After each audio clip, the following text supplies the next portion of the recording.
And then to add insult to injury, I heard something this past week that just made me almost fall out of my chair. That there's now a policy in place that when the families, women and children cross the border, if the children are over 8 years old or 7 years old or something, they're separated. That they're put in a separate place.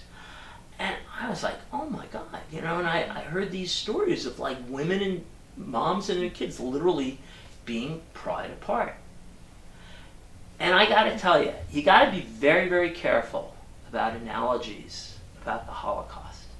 But I've heard this from plenty of people. When I hear this story about women and children being, pulled apart, I'm like, where have I heard this before? And this isn't Auschwitz. This isn't whatever. But I got to tell you, it reminds me a little of that. And anytime something reminds me of that, that raises red flags. I remember most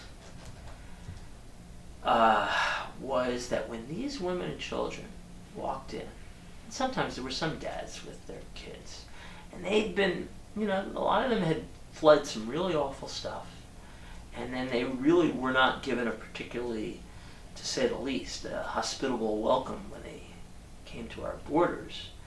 And they'd been through a lot, and they come to the bus station, and then they're brought to this church. And I remember every time a group of these women and children were brought into the church, a hush would fall over the place. And as they walked in, everybody would get up and applaud. And you'd see the tears in their eye. And I must say, I just found that to be one of the most moving experiences in my life. It's just this war and violence they're fleeing isn't against a typical government. It's these drug gangs or whatever. But what it has is similar. And this is why, as best I can tell, they're refugees, is because the government either cannot or will not or isn't able to protect them. As best I can tell, the women and children coming here aren't coming because they want to, but because they feel they got no choice.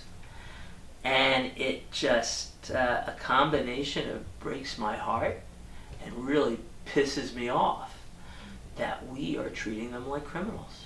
But I think the Obama administration thought, all right, we've given this, we're offering this pathway to legal status for this group, so we got to show we're tough on the borders.